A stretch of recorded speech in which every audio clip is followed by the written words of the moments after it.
Good evening, YouTube. Welcome back again for another video this week. Thank you for being here. If this is your first time, I really appreciate you watching this. And Daddy. yes, we're making another video today. So please share, like, and subscribe, and all that good stuff. And we're gonna get into just talking about stuff today. I didn't really know what topic to go over today. So this is going to be a bit of a freestyle, and we'll just see where it goes. I had in my mind the idea of perhaps covering self-sabotage and what it is, why some people go through it, not everybody, and what are some things that you could do to help you overcome it, I suppose. And I'm not an expert at any of this stuff. This is just going to be my experiences, my thoughts, my observations on the topic. And it's something that, I won't claim to have overcome totally myself. So what is self-sabotage? When I looked this up, I wasn't really aware that I was doing it anyway to begin with. And I think that's probably why it was able to just carry on for so long. So when I looked it up, it said self-sabotage is like acting in ways and developing habits that undermine your success. So I can relate to this on quite a deep level, as pretty much the majority of my life I've operated this way. The ducks here, sorry, just a little side note, the ducks over here have had little ducklings. I don't know if you can see them over there. They always seem to have ducklings around this time of year.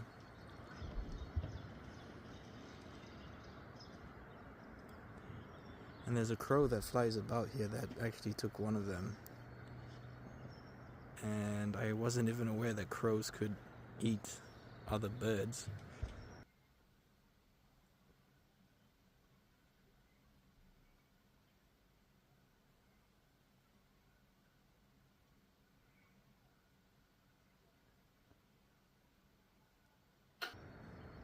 But yeah, I don't know, you probably can't really see. But there's about half a dozen with that duck, and then another duck somewhere else has another 6 or so ducklings.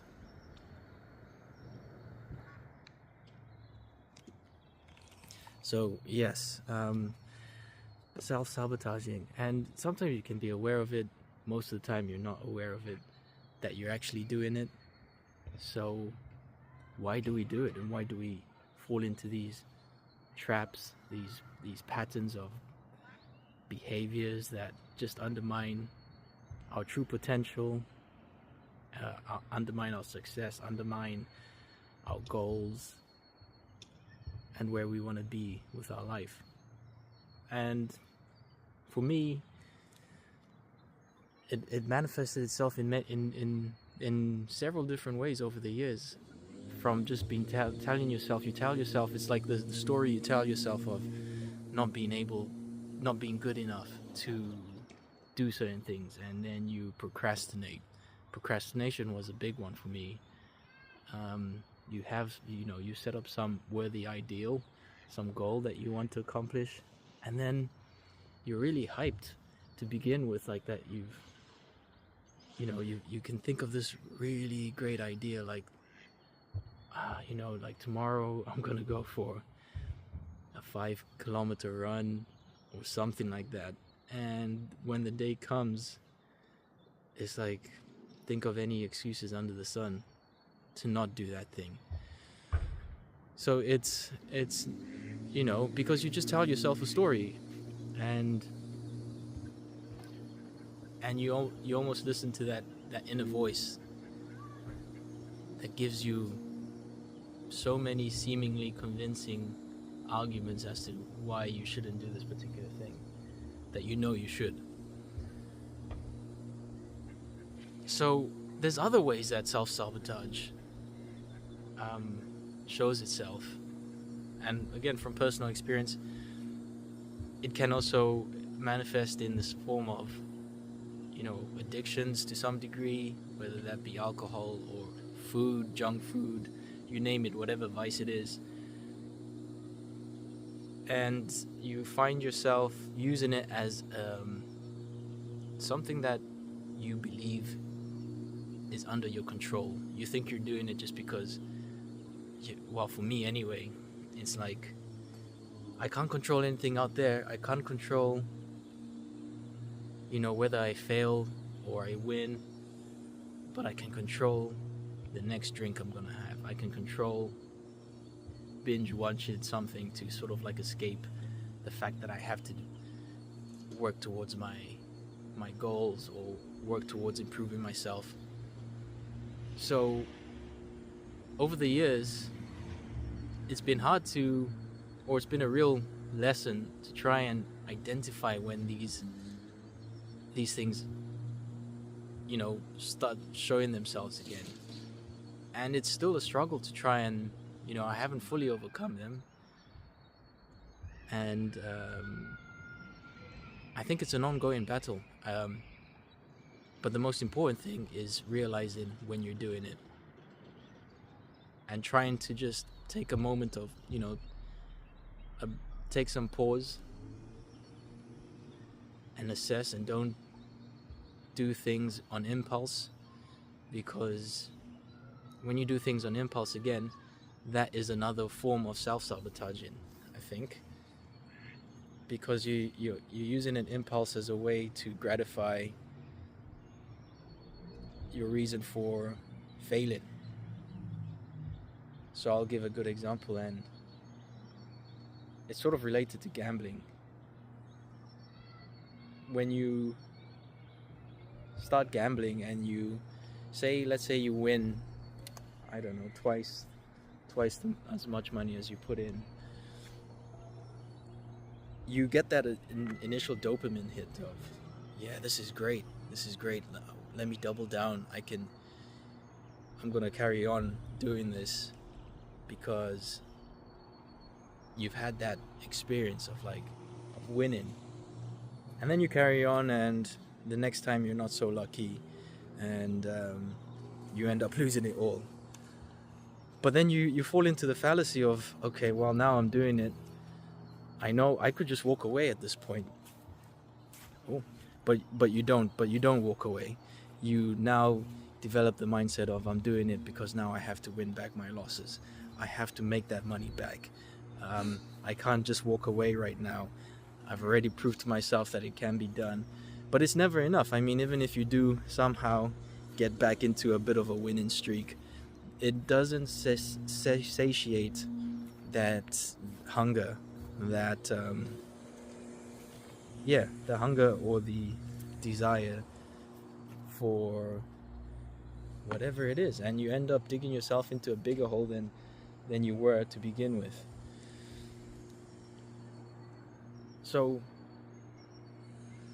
how we overcome these is I think trying to identify when these habits occur, because the important thing to realize here is that habits can be broken. Just like they can be formed, bad habits can also be